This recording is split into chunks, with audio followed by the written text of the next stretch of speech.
जाऊया पुढच्या बातमीकडे. बातमी उस्मानाबादमधून. उस्मानाबादमध्ये मेडिकलच्या सीईटीसाठी ऑनलाईन अर्ज भरणाऱ्या 180 विद्यार्थ्यांची फसवणूक झालेली आहे आणि त्यामुळे या विद्यार्थ्यांचं वर्ष वाया जाण्याची शक्यता आहे.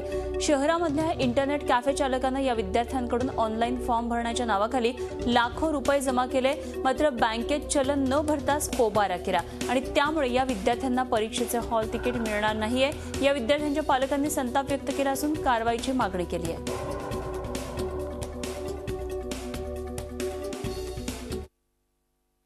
कठोर शिक्षा व्हायला पाहिजेच, पण पुढच्या वर्षी येणारे जे विद्यार्थी आहेत त्यांची तर ह्यांनी असं करू नये असं वाटतं आणि आम्हाला काही करून पेपर द्यायचाच आहे.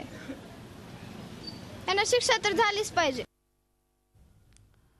तर उस्मानाबादमध्ये मेडिकलच्या सीईटीसाठी ऑनलाईन अर्ज भरणाऱ्या 180 विद्यार्थ्यांची अशा प्रकारे फसवणूक झालेली आहे. आणखी सविस्तर माहिती जाणून घेऊया. आमचे प्रतिनिधी महेश पोद्दार सध्या आपल्याबरोबर आहेत. महेश, विद्यार्थ्यांचं म्हणणं आपण ऐकलं, शिक्षा झाली पाहिजे, पोबारा केलाय या इसमानं, काय नेमकं आता कुठपर्यंत आलाय शोध त्याचा किंवा काय यामध्ये घडतंय पुढे?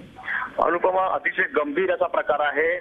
उस्मानाबाद शहरातील 180 विद्यार्थ्यांचं 1 वर्षाचं भविष्य अंधारात आहे. त्यांना आता यापुढे परीक्षा देता येणार नाहीये. उस्मानाबाद शहरातील जो गुगल सायबर कॅफे नावाचे खाजगी कॅफे आहे, या कॅफेमध्ये 180 विद्यार्थ्यांनी आपल्या सीईटी मेडिकल गव्हर्नमेंट मेडिकल सीईटीचा एक्झाम आहे तो फॉर्म भरला होता, त्याचे पैसे दिले होते. पण या इसमानं, जो काही रवींद्र गरड नावाचा या कॅफे चालक आहे, त्यांनी हा पैसा बँकेत न भरता तो स्वतःजवळ ठेवून ठेवला आणि मागच्या 27 मार्च रोजी पैसे भरण्याची शेवट तारीख होती. त्यांचा तब्बल 1 महिन्याने जेव्हा विद्यार्थ्यांना पालकांना हे फॉर्म मिळत नाही असं लक्षात आलं, तेव्हा विद्यार्थ्यांनी सगळी गर्दी केलेली आहे. अनेक विद्यार्थ्यांना अक्षरशः नैराश्याचा झटका आलेला आहे. काही जणांनी कोंडून घेतलेला आहे किंवा वर्षभर गेला जो अभ्यास आहे तो वाया जाईल, आपलं वर्ष वाया जाईल.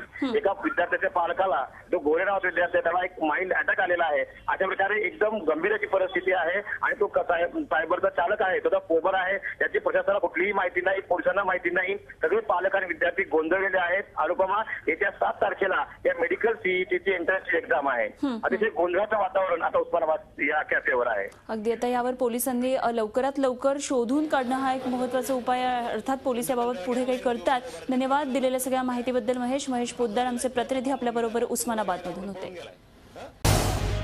झी 24 तास रहा एक पाऊल पुढे.